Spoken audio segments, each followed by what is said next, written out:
تسأل المقدام عن سبل العلا فتراه طيرا ايه الاخبار؟ بالعزيمة. ازيك عامل ايه؟ بص يا معلم، يا ريت لو انت لسه اول مره تشوف ما تنساش تعمل سبسكرايب للقناه وتفعل زر الجرس عشان ده مهم جدا، عشان كل ما انزل لك فيديو ان شاء الله باذن الله يجي لك نوتيفيكيشنز ان انا نزلت الفيديو وتخش تتفرج عليه اول باول.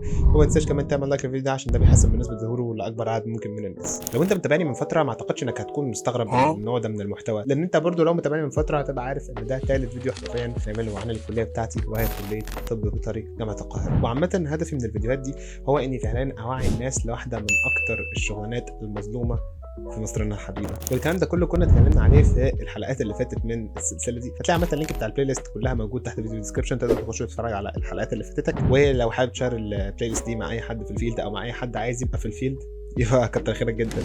مبدئيا انا كده تقريبا فاضل لي ترم وابقى قضيت 4 سنين في كليه طب بيطري جامعه القاهره. وبعد ما توصل عامه المايلستون دي تسال نفسك ماذا بعد، فاهم اللي هو ماذا بعد 4 سنين من طب بيطري جامعه القاهره. مبدئيا في كذا بوينت كده نتكلم عنهم بالتفصيل ممل، فيلا بينا. رقم 1 الامتحانات. ان كان في حاجه انا استنتجتها او ان كان في حاجه حصلت الفتره اللي فاتت دي، فهي اني بقيت بكره الامتحانات جدا جدا، ايا كان هي ايه وايا كان ايه نوعها، مهما كانت ايه ظروفها. انا بجد بجد بقيت بكره الامتحانات جدا جدا.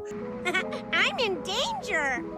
ده فعلا بسبب الكليه بتاعتنا، لان الكليه بتاعتنا عامه لما تيجي تحط جدول الامتحانات راحه الطالب او الطالب شخصيا ما بيبقاش من ضمن اولوياتها. يبقى كل اولويات الكليه انها عايز تمتحن العدد ده من الناس في الفتره الزمنيه دي وتحط اي جدول وخلاص، يعني فاهم، ده حرفيا اللي بيحصل يعني. وطبيعي برضو ان انت مع كل سنه انت تنجو فيها المواد تبقى اصعب وفتره الامتحانات تبقى اشد، ولكن فتره الامتحانات اللي فاتت دي فعلا فعلا كانت واحده من اصعب فترات الامتحانات اللي انا قضيتها في حياتي. العادي فترات الامتحانات بتبقى مليانه قلق، خوف، بتبقى مليانه فاهم توتر كده، مليانه عدم نوم او ارق وحاجات غريبه كده. ولكن فتره الامتحانات اللي فاتت دي كانت تزود على كل ده بقى عدم قدره على الاستيعاب، او اني خلاص مش قادر حرفيا اقرا اي حاجه ومش قادر اذاكر اي حاجه. فكده بقول ان دي كانت واحده من اصعب فترات الامتحانات اللي عدت عليا تقريبا في حياتي كلها. ومش هضحك عليك وهكون صادق معاك بنسبه 100%، مهما حاولت ان الكليه ما تاثرش على حالتك النفسيه انت للاسف هتفشل.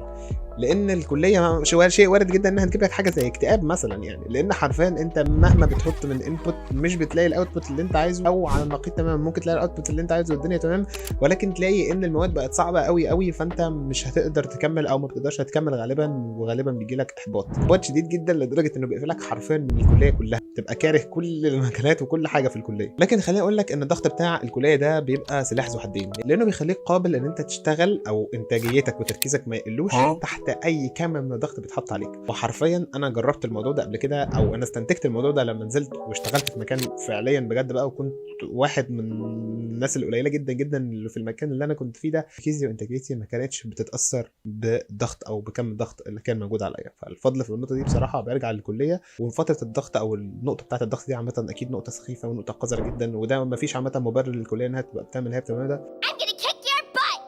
من الناحيه الطبيه بقى او المهنيه، فانا تقريبا كده دكتور الا سنه وترم. والجزء الكوميدي في الموضوع انك لو نزلت لي دلوقتي اي عياده بيطريه في اي مكان في جمهوريه مصر العربيه هموت الدكاتره كلهم من الضحك.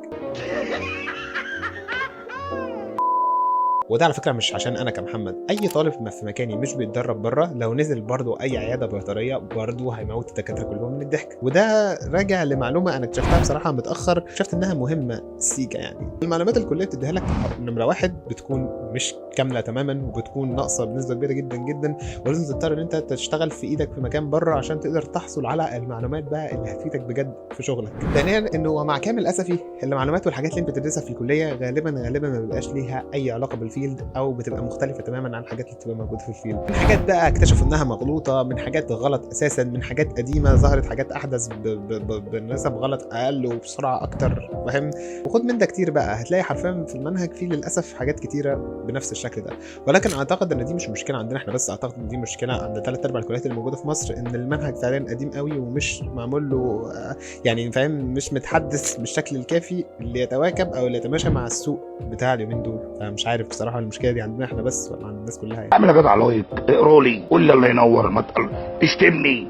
وده للاسف بيخلي كميه المعلومات اللي ليها قيمه بره الكليه او في الفيلد كميه قليله جدا جدا، وفي وسط زحمه المعلومات اللي انت بتاخدها من اقسام ومواد مختلفه، هنتكلم لسه عن الموضوع النقطه دي بعدين.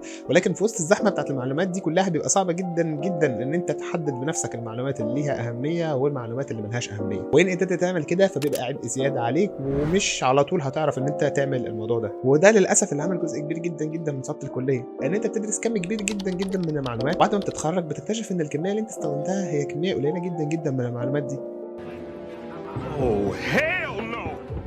رقم 3 التخصص. معظمكم ما كانش كلكم عارفين ان معظم كليات الطب البيطري في مصر ما فيهاش تخصص، يعني ما فيش دكتور بيتخصص والكلام ده، لا احنا بندرس الموضوع كله، وبعد ما بنتخرج بقى بنختار احنا حابين نشتغل في ايه. وده بيدي فلكسبيليتي كده للدكتور البيطري انه اول ما يتخرج يقدر يشتغل في الالبان مثلا، يقدر يشتغل في السمك، يقدر يشتغل في البيتس، يقدر يشتغل في اللارج انيمالز، يقدر يشتغل في الاكواين، يقدر يشتغل في الرقابه على الاغذيه، يقدر يشتغل كمفتش صحه، يقدر يشتغل حرفيا اي شغلانه من وسط 8 شغلانات هو يقدر يختارها، ويقدر بقى يجهز نفسه انه يشتغلها. ولكن انت بتدفع الثمن ده اوريدي وانت بتدرس، لان انت بتبقى مطالب بكميه كبيره جدا جدا من المعلومات في مختلف المجالات سواء كنت مهتم بيها او لا. وكميه المعلومات الكتيره اللي انت بتبقى مطالب بيها دي زي ما اتكلمنا بتبقى عامل اساسي من ضمن عوامل صعوبه الكليه برضه. وحابب اقول لك ان مش بس الصعوبه بتقف هنا، انت كل ما فعليا بتطلع من ليفل لليفل جوه الكليه دي بتبتدي المواد تبقى اعمق، ما تبقاش سوبرفيشال كده زي ما انت متعود، تبقى المواد اعمق بقى، وبيبتدوا لو بيحاولوا يغطوا نقطه معينه مثلا في حاجه الماده بتبقى فاهم عايزه تتاكد ان النقطه دي وصلت لك من كذا زاويه، او ان المرض ده مثلا وصل لك من كذا ماده، بحيث ان انت تبقى عارف كل حاجه فعلا عن المرض ده. بتبقى كويسه لو انت لسه طالب، تقدر ان انت تكتشف اكتر عن المجالات وتشوف المجالات المختلفه، ما تبقاش مصمم على مجال واحد بس. عادي ممكن تبقى انت مثلا عايز تدرس خيل، او مقارنه عايز تتخرج او تشتغل في الخيل، تلاقي مثلا مجال تاني زي اي مجال من ضمن المجالات يشدك، فتبتدي تهتم بمادته اكتر، او تبتدي تجهز نفسك ليه عشان تشتغل في نفس المجال ده لما تتخرج. فدي بصراحه الميزه الوحيده اللي انا شايفها موجوده في ان ما فيش تخصص. على عكس بقى التخصص، انت خلاص اخترت التخصص في ثانيه مثلا المجال ما عجبكش، او اكتشفت ان المجال مش زي ما انت متخيل وساوند طيب، خلاص انت كده لبست. رقم 4 الاسبوع العملي. دي واحده من اصعب الحاجات اللي موجوده في الكليه عندنا.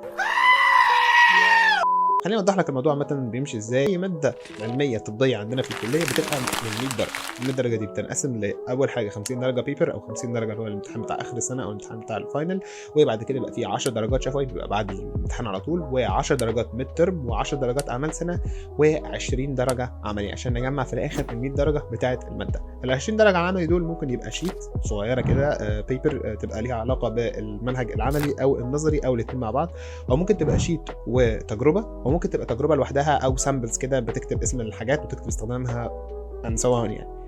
تمام. طيب المشكله هنا مش في النقطه دي خالص، تمام. المشكله في نقطه الاسبوع العملي او الجدول بتاع العملي، ان حرفيا احنا عندنا جدول العملي يوميا، الامتحانات بتبقى كل يوم.